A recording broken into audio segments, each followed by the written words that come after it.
first met Sara several years ago when she joined our dream group. Her presence, her calm, supportive presence, was immediately felt in this group. She is one of the most spiritually generous people I have ever known. Her heart is big and tender and open. Sara went on to study dreams and now has started her own dream groups while continuing to contribute to ours. I can guarantee that those who have been blessed enough to be able to join one of her dream groups will benefit greatly from her love and knowledge. I was so honored when Sara invited me to participate in Mastery Circle, and now it is my honor to introduce you to her again. Sara was born and raised in Iran and has lived in Florence, Italy for 3 years, and we're all jealous. She studied and worked in the theater for over 15 years and in the beauty industry for 10. Sara has been on a spiritual quest since she was a teenager, which led her to India, to Jungian and post-Jungian psychology, as well as alchemy, shamanism, dream tending, and Mastery Circle. Her master's thesis was on transformative potential of group dream work.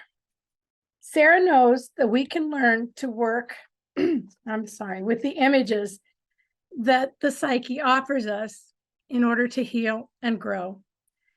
Sara wants us to pay attention to our dreams and visions. And here is another contribution to this group from Sara Saidy.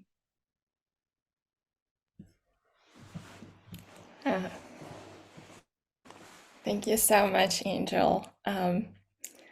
People who have been, those of us who've been in a dream group for several years now, we know each other in ways that no one else does, and it's really special, and we go really deep. So thank you so much, Angel. So grateful for your friendship. Okay. I came across this poem the other day, and I think it's really sort of perfect for what I'm going to be talking about in a little bit. So I'm going to start with this poem or reflection, and it's called What Would Happen by Jeff Foster.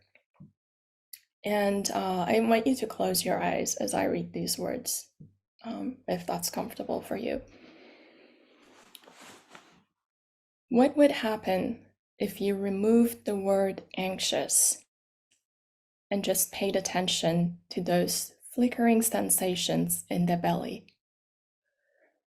What would happen if you took away the concept lonely and simply became fascinated with this heavy feeling in the heart area? What would happen if you deleted the image sick or broken or bad and just got curious about the tightness in the throat, the pressure in the head, the ache in the shoulders?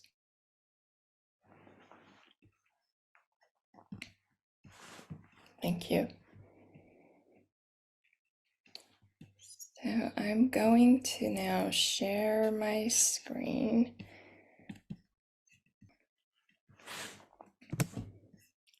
So healing dreams and how to work with them.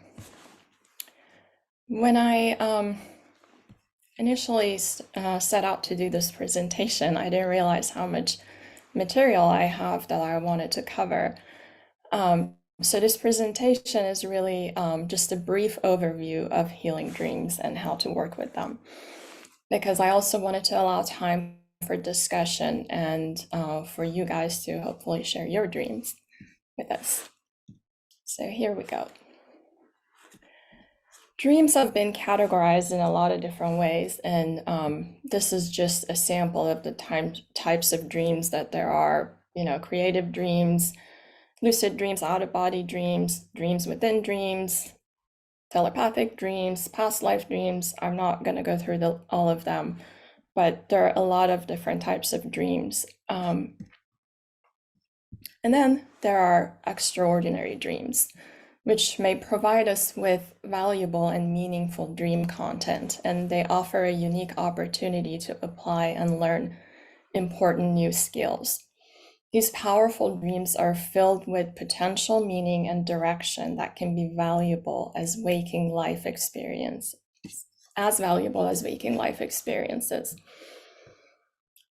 And some extraordinary dreams fall into the category of what Rhea White calls potentially exceptional human experiences.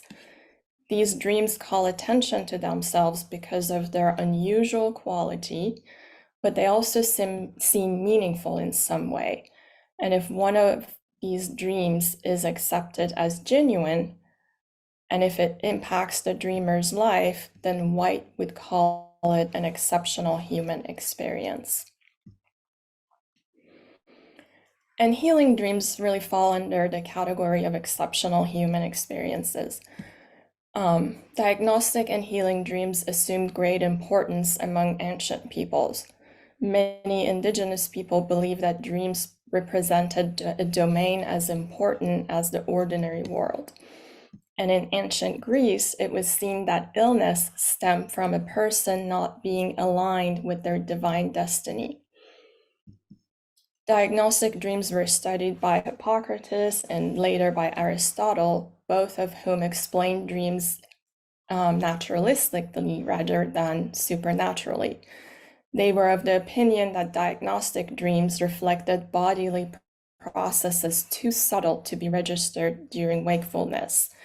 And Aristotle observed that it is evident that the beginning of disease and other bodily afflictions will be small, and these necessarily will show themselves more in dreams than in the waking state.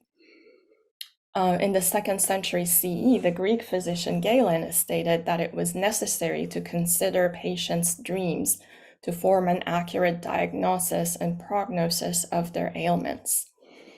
And of course, we know that Native American shamans made considerable use of dreams in their healing work. In 1967, the Russian psychiatrist Vasily Kasatkin reported on a 28-year study of over 8,000 dreams, concluding that dreams could warn of the onset of a serious illness several months in advance. He often observed changes in dream content shortly before an illness appeared, and sometimes he was able to save a patient's life through early diagnosis and treatment. He observed that in general, dreams announcing the onset of a disease were often found to contain frightening images, including scenes of war, fire, battles, and damage to the body. And he reported that bodily wounds revealed the most serious conditions. For example, patients with repeated dreams of chest wounds often suffered serious heart attacks. Patients also reported other dream images that proved to be symbolic of their ailment as well. One of his patients, for instance, had recurring dreams about a blocked chimney just before being diagnosed as having respiratory problems. Interestingly, though, unpleasant thoughts and feelings, physical pain was not characteristic of many of these dreams, probably because the brain stores pain memories in an area far removed from the visual motor cortex, which is the main area activated during REM sleep. He also observed that as the symptoms of the indisposition worsened, so did the dream content. But as the illness ran its course, the dream images reflected recovery. Now, some anecdotes about dreams or healing dreams. Carl Jung once accurately diagnosed a cerebrospinal condition in a man he had never met solely on a description of one of the man's dreams. The neurologist Oliver Sacks tells of a woman who had a series of disturbing dreams. In one of them, she was imprisoned in an inaccessible castle that had the shape of her own body. In another, she had become a living statue made of stone. And in another, she had fallen into a sleep so deep that no one could awaken her. In this case, the dreams were ignored, and one morning the woman's family had difficulty waking her. She had become catatonic and had succumbed to Parkinson's disease. In Stanley Krippner's cross-cultural collection of dream reports, there were dreams in which information in the dream had practical health consequences. For example, a Russian woman reported of this dream. Suddenly, a small black snake appears and bites me in the right side of my neck. I squeeze it with 3 fingers and it opens its mouth. I squeeze the poison out of it and try to find a place to put this snake. I find a glass box and open it with great difficulty. I put the snake in. When I wake up, I'm still squeezing my hands. But then I realize that that action decreases my recurring headaches. I still use that squeeze when I have headaches, but they have almost disappeared. William Dement, a pioneer investigator of REM sleep, quit smoking with the help of a dream. He recalled the following dream. Years ago, I was a heavy cigarette smoker, up to 2 packs a day. And one night I had an exceptionally vivid and realistic dream in which I had an inoperable cancer of the lung. I remember as though it were yesterday, looking at the ominous shadow in my chest x-ray and realizing that the entire right lung was infiltrated. In the dream, I experienced the incredible anguish of knowing my life was at an end and that I would never see my children grow up, and that none of this would have happened if I had quit cigarettes when I first learned of their carcinogenic potential. I will never forget the surprise, joy, and exquisite relief of waking up. I felt I was reborn. Needless to say, the experience was sufficient to induce an immediate cessation of my cigarette habit. The dream had anticipated the problem and solved it in a way that may be a dream's unique privilege. The award-winning author Mark Ian Barash was able to detect his thyroid cancer through a series of nightmares that pointed literally and metaphorically to a problem in his neck. He writes, in a series of terrifying dreams, torturers had hung an iron pot filled with red-hot coals beneath my chin, and I woke up screaming, the odor of searing flesh in my nostrils. I couldn't ignore the dream. So he sought the advice of physicians when the only symptoms he had were his nightmares. With the initial tests, doctors were unable to detect any problems, but his dreams continued warning him. So he insisted on being thoroughly examined, and finally the doctors were able to detect a hard lump which turned out to be cancerous. Were it not for his haunting dreams, his cancer would not have been detected early. And it is possible that his nightmares saved his life. Carl Simonton worked with a young male patient who reported a dream of an unorthodox doctor who told him that he had come to help him. This dream doctor told the patient how to remedy his weight loss, improve his muscle tone, overcome his fear of women, and express his sexuality more fully. The patient began to gain weight, developed an exercise program, and improved his social relationships.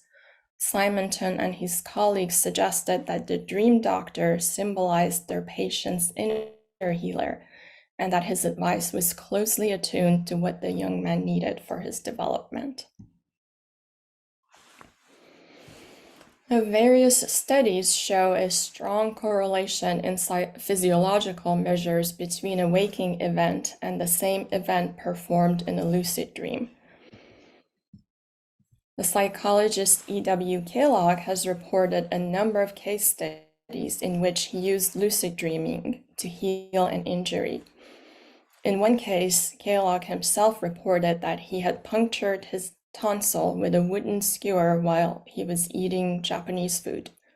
His tonsil became swollen and infected. He attempted an out-of-body experience to heal his tonsil, but instead he had the following lucid dream. I became lucid and tried to heal my throat.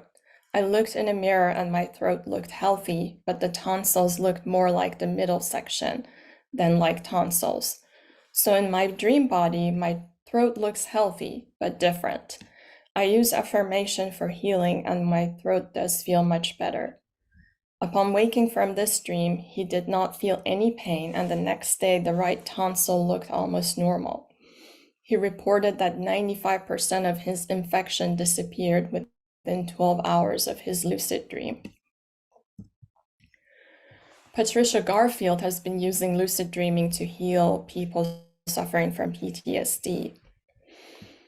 And lucid dreamers have reported considerable success at achieving one or more of the following: a reduction in the severity of physical symptoms, a surprisingly rapid healing experience, and on occasion, a disappearance of the health issue altogether. I personally have been able to reduce the severity and frequency of my migraine headaches using lucid dreaming.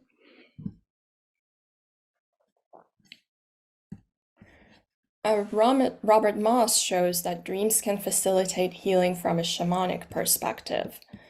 Shamanic traditions retain powerful techniques that can assist contemporary dream practitioners.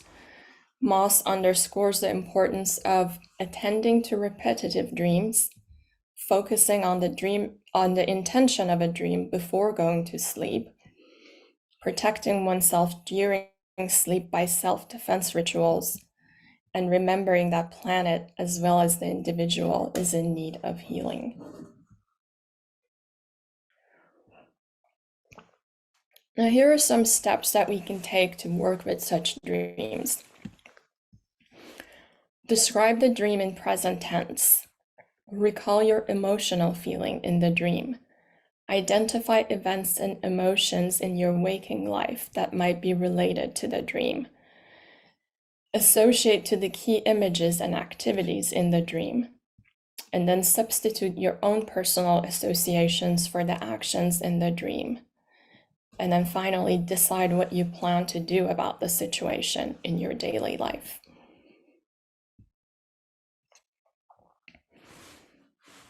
And dreams have also been used as diagnostic tools. Aristotle famously said that the most skillful interpreter of dreams is the person who has the faculty of observing resemblances. So it's important to pay attention to the metaphors in healing dreams. For example, a house is a common symbol for dreamer's body. The electrical wiring may represent the nervous system. The back door may represent the anus. The front door might represent the mouth. The staircase may represent the spine, so a dreamer walking down a rickety staircase might have a spinal problem. Chimney may represent respiratory system. Plumbing may represent the digestive system. Another common symbol for the dreamer's body is the automobile. For example, a dreamer who cannot stop a car because of faulty brakes might need to slow down his or her level of activity. The steering wheel often represents the brain. The horn may stand for the dreamer's voice, and fuel may denote the dreamer's energy level. A dreamer putting too much fuel into a furnace might be overeating in waking life.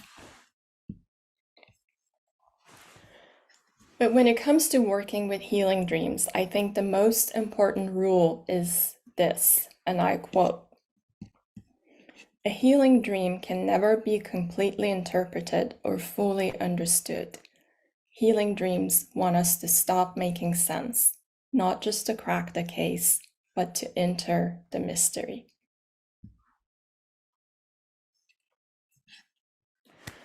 So I want to talk about this reality that dreams are images. Psyche is made up of images. Images were there before thoughts were formed and were there before we had words to describe them. Images have insight to offer. They have wisdom and intelligence. When we're working with images, we're dealing with the primal psyche, the world of the depths that is not fully translatable and interpretable into contemporary semantics and language. Dreams are images of the psyche. Why are dreams delivered in image form? Because they're primary psychic language and predate words and language. Dreams offer us a window into the soul, to the unconscious. Dream images have inherent healing properties. They function as imaginal medicines that can be used in treatment of not only psychological wounds, but also physical disease symptoms. The image carries the illness and the medicine. And healing comes from removing the blockage to the life force. I personally believe that dreams are healing us at all times. And as James Hillman said, their purpose is soul making, and dreaming is the psyche doing its own soul work.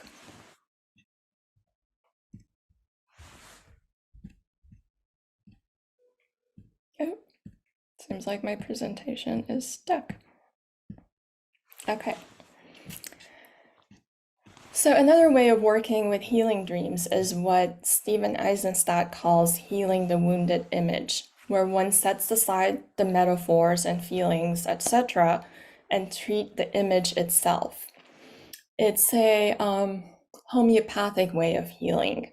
Like cures like, or the idea that in the wound there is a healing, there is a medicine. So I'm going to share a personal dream image and how I healed it using this way of working with the image. And I've shared this with some of you before, but I think it's a really good example, so I'll share it again. A little over a year ago, I had a dream that I'm holding a disposable plate and there is a dead crow on it with its head severed. And someone that I know is there, and he's someone that I respect and trust, and he's telling me to eat it and that it's good for me.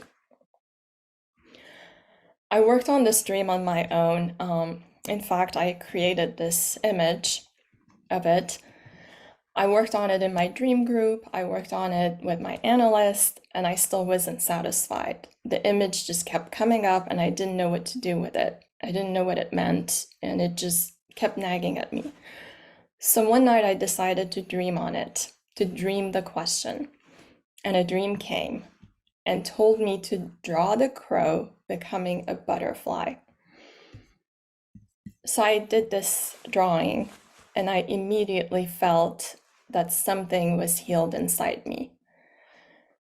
And as you can see behind me, I've put it somewhere that I can see it every day, and I'm reminded of the significance of this dream for me. Dreams often present a problem and its solution. They point to the illness and they provide the medicine.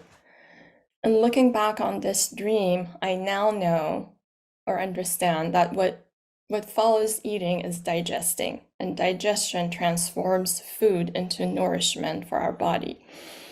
So the wise man in my dream was telling me to eat the crow, and once digested, it was transformed into something that was good for me. Turning the negative into positive, I think, heals something inside us. It may seem subtle, but it can be very powerful. So once I stopped trying to make sense of the dream and I was willing to step into the mystery, the dream revealed itself. So how do we heal a wounded image? We can start by asking some of these questions. What is the essential quality of the image? We want to locate and feel the pulse of the image. We want to connect to it. How is the image wounded? What is the exact nature of the wound? What is blocking the life force of the image? What does the image need to start the healing process? The quality that we're looking for already exists in both you and the image. And then what offering do you think is required? We want to make an offering to the image and make it something concrete, such as journaling, painting, making a collage, doing active imagination. And then can you create a ritual around it? Give the offering maybe for a few days in a ceremonial and ritualistic way. This will activate the flow of the energy, the life force, because you're doing something about it in the real world.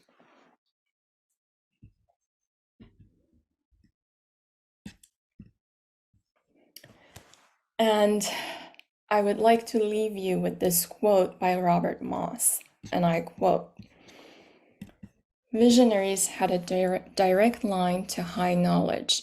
They acted on their dreams, not to hurt, but to heal, as we must do today."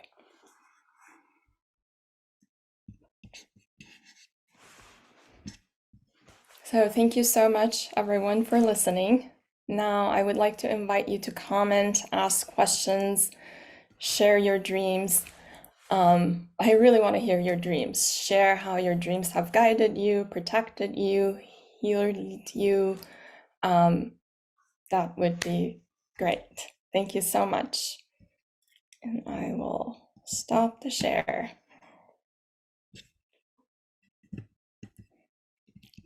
Thomas. Thank you, Sarah. That's informative and delightful all at the same time. Two things. One, you bring back a lot of memories, as I've said before. I'm really enjoying being in your dream group.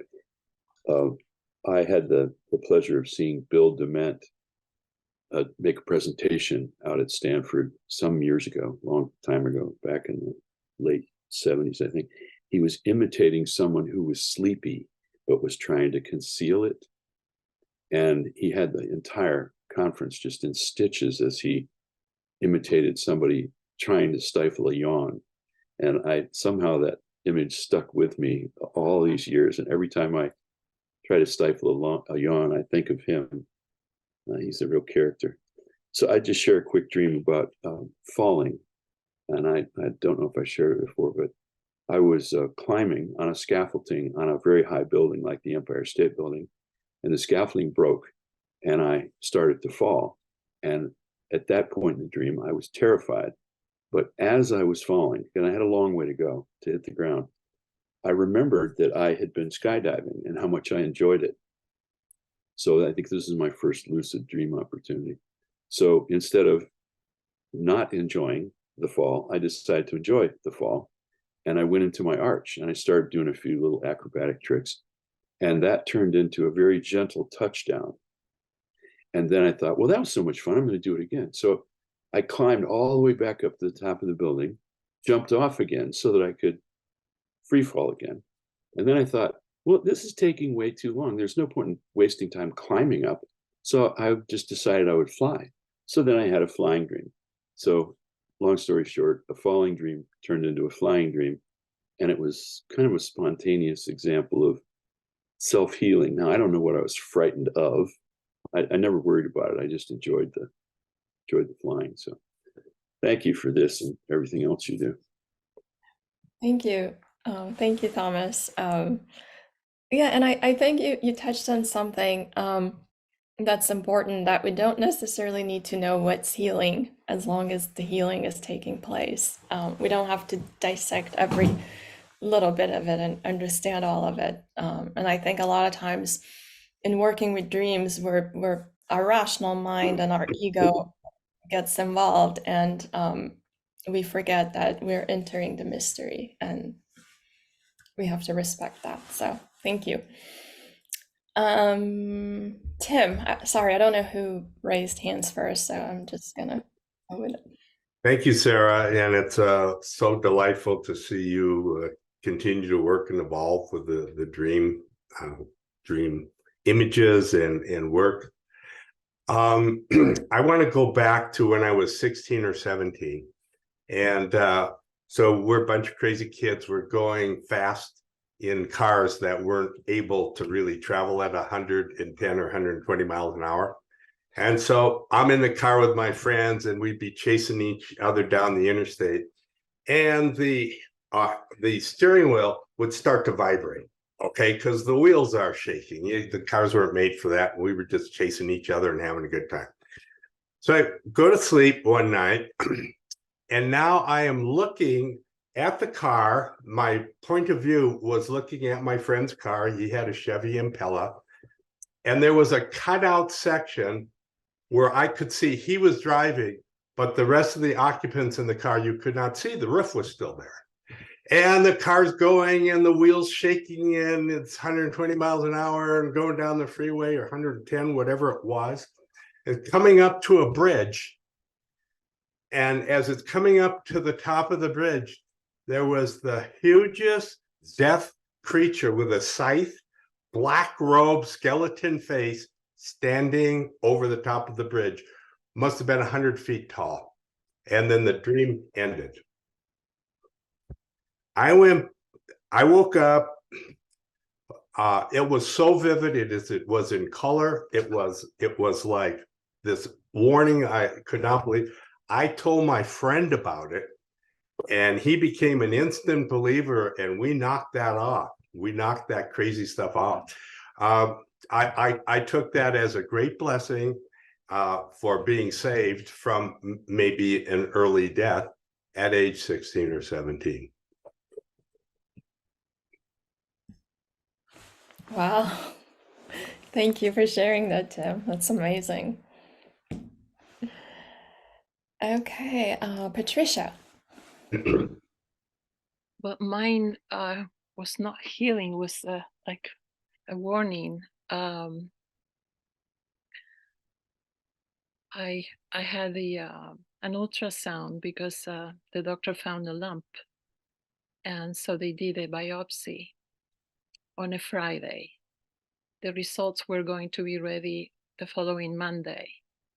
The following Monday was my mother's death anniversary.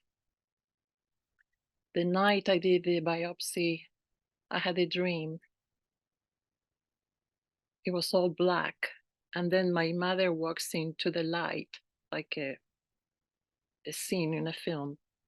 So she walks into the light and she tells me, it's malignant, be ready. And then she goes back to the black, to the darkness. So I had Saturday and Sunday to process the news. So when I was told on Monday, I was prepared.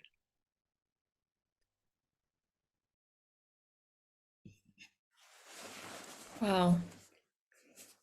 So you had a visitation from your mother, and she prepared you for what was to come. Amazing. Thank you for sharing that. Linda. Thank you. I'm having trouble with my camera, so I hope you just hear my voice. When my mother died, she was in a car crash, and she was going to take someone to the hospital, and someone ran the red light and crushed her. She lived 11 days in the hospital, and then she died. Now, I wasn't prepared for her death, and I had 4 dreams in a row. The first one, she told me she was safe. And by the time I had the last dream, I knew she was an ascended master. And I'd never heard those words before. But she is here in a way that every one of those dreams led to the next. And it was very peaceful. Thank you. Thank you, Linda. Thank you for sharing. Ruth. First of all, greetings to all of you, my Mastery Circle family. The dream I'm going to share is not about physical healing, but about spiritual healing. And I had been divorced for 2 years. My former husband had remarried. We were not on good terms, and that was very painful for me. I had initiated the divorce, and I still wanted, because we had young children in their teens, I wanted to find a way to get along with him. And at the time I was going to a weekly coaching course. And one of the exercises we received from our coach was that we had to call the person we were having the most difficult time with and ask them for forgiveness, regardless of what had happened in our lives before then. Whatever the circumstances were, we were supposed to accept and declare total responsibility for what it was. So I called my former husband, Isaac, and I said to him, I always had made you the guilty party and why our marriage was not successful, but I want to tell you that I understand now the part I had in it, and that I'm responsible for, and I asked you for your forgiveness. Can you forgive me? And there was a long silence. And then he said, you can't imagine how important this conversation is to me. And then he said the same thing again. You can't imagine how important this conversation is to me. And of course, I forgive you. And that night I had one of the most memorable, stellar dreams of my lifetime. I dreamt I was in a forest that of such ephemeral beauty, and there was a concert piano in the middle of the forest, and I went there, and the keys were made of rubies and emeralds and diamonds, sapphires, and I sat at the piano and I could play anything I wanted, any melody I had ever heard. I was totally capable of playing anything without having learned it. And then the next day I knew that we were okay. And the truth is that he became a wonderful friend to me, even more so than when we were married and having difficulty. And he did a lot of things for me afterwards that were very generous, that before he had not been able to do. And I recognized the dream was the affirmation of the healing.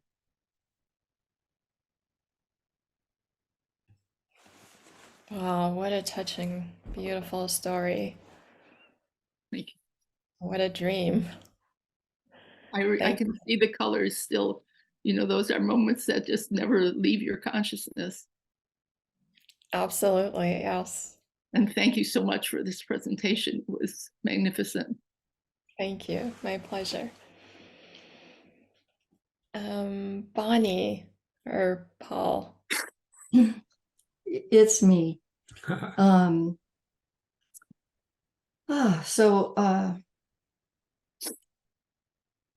last couple of years, I've really experienced a lot of, I think, my shadow appearing big time. And I think I have been resisting really looking at the things that it was bringing up. And so a few months ago, I had a dream that I actually worked on in my dream group. And the dream is still working on me. It's still working on me.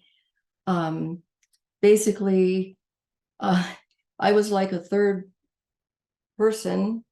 Some part of me was actually just observing this, where a woman is driving a car really fast, and there's another woman sitting next to her in the passenger seat, and she's saying, "You're going to go over the cliff. You're going to go over the cliff. A cliff is coming. You've got to stop. You've got to stop. You've got to stop."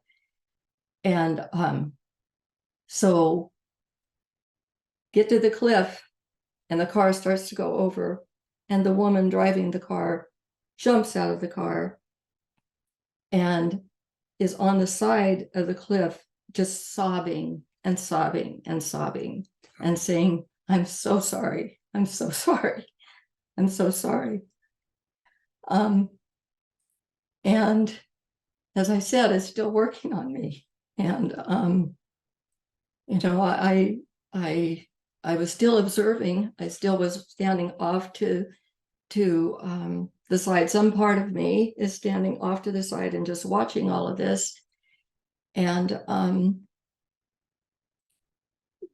when we did the dream in the dream group, you know, the focus was got largely on the fact that you jumped out, or she jumped out, and of course I know this was me jumping out, and you know, that I was needing to get out of there. I wasn't going over the cliff, and so I think that this has a lot to do with how I'm now just starting to be able to write again, to be able to express what I'm feeling. And it's been a long 2 years of just feeling like I couldn't express a lot of things. And so I'm grateful for that dream, and I'm grateful for the dream group, and I'm grateful to you, Sara, for bringing this to us in here and having a chance to share this. So thank you. Thank you, Bonnie, for sharing. And I can hear in your voice how the dream is still working on you. And, you know, the dream helped, in a way, unblock, right? Unblock the writing, the creativity, the life force.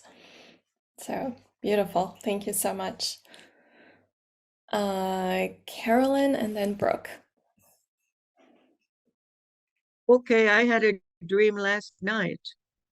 It was after I had my wonderful experience coaching yesterday.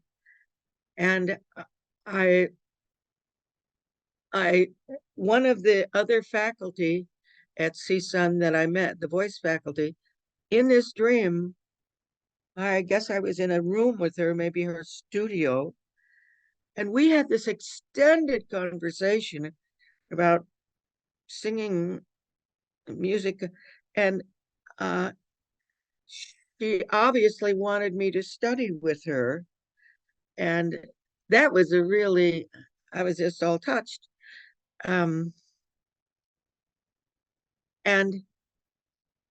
she was saying, technically, I had a problem with T, the letter T, and the ain sound. So she said, when I say ain, my mouth goes too wide. So it's ain, and it's a better resonance, better tone. My soft palate is higher. Anyway, so I was ending up saying train, train, train, train, to gain a train. I don't know exactly what that was. And then she gave me one of Melanie's long-term hugs. And I just felt so loved and so appreciated. And even though according to her, I know I needed some help vocally,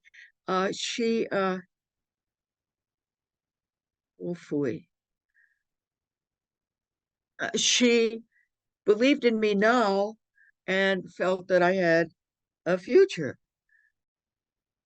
And then when I was leaving her studio, it got dark, and I thought I would leave before the dark, but boop, it came the dark. And so I had to walk around in the dark to find my car. And it was a little scary. And then I guess I did. But I woke up just feeling really nice. So I'm wondering if the teacher and myself, are they both me? And am I just appreciating myself because of the joy I had before? And I know when you're in the dark, you're not sure of things or it's unconscious or something. Okay, I'm being quiet now. I know we have little time, but you asked a question, and I want to. You're saying you're wondering if the teacher is you, or a part of you, or it probably is, but does it matter? You know, what matters is that you felt loved and you received guidance. So I suggest that, you know, maybe I invite you to focus on the love that you received and on the guidance that you received. So thank you. Thank you for sharing. Okay, Brooke, and then Levita, and then we have to wrap up. You're muted, Brooke. Okay, hello. Well, you know, you're so good at this in this world and these deep dreams, and so I'm not going to talk about a particular dream or anything. Do you have techniques and tips and for going back and forth between, you know, let's say you're at a restaurant with someone, and and you're ordering food and drink, but then you're going to talk about dreams or share a dream, or this could be at a meeting. Do you have things that you do self-consciously to support the different realms? So I was just curious about it, if you have thoughts about that. Do I do things to support the different realms? I mean, I think just paying attention to your dreams and sort of living in that space is what I do, you know, on top of, you know, the work that I do with people and all the reading that I do and the studying that I do. But I think just paying attention to your dreams and writing them down and really reflecting on them, but not from a place of what does it mean, but more from a place. That's kind of what I mean. Like one could be too driven to, I want to take home my take-home message from this dream or from this situation.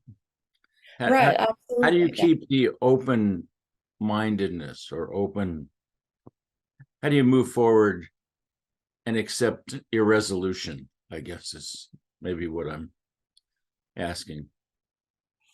Well, I don't think there's ever a resolution. It's the mystery. We'll never fully understand a dream, but the whole act of working on a dream and writing it down and living in that space opens something inside us that leads to healing and to guidance. And yes, so it's kind of a long, you know, there's a longer answer that we don't have time for, but I hope that's helpful. Yes, it is. Thank you. Levita, if you could make it under a minute, that would be great. I'll give it a try. After my son took his life, it was very hard for me to come to terms with it. And one night in a dream, I was in a very dense wooded area, and I felt lost. And all of a sudden I saw this wonderfully beautiful little cabin, and you could tell that there was a fire inside. It was flickering and the windows were open, and I snuck up to the window to see what was on the inside. And my son was sitting in tinkering with something, which he loved to do. He loved to build model things, and he was very good with his hands. And just that scene of seeing him content in this protected environment, it was quite remote and isolated. And not too long after the dream, I love going to thrift shops. I was in a thrift shop and I found this picture and I immediately was drawn to it, and I realized there was John's sacred place of healing. And it's also a sanctuary. And needless to say, I immediately bought it and brought it home and framed it. And it comforts me every time I look at it. That and it's helped me reconcile the loss of my beloved firstborn, which transformed me from an ingenue into another aspect of my life and being, that of being a mother. And he had a lot of health problems when he was born. That of being a mother to this beautiful entity that blessed my life. Thank you, Sarah. I hadn't thought of it, but I was sitting here looking at the picture. Thank you for your presentation. Always so sensitive and beautiful. Thank you so much, Lavita, for sharing that. Thank you. And thank you, everyone. I've been glancing at the comments in the chat. Thank you so much for all the love and support. It's always a pleasure to present here. So thank you.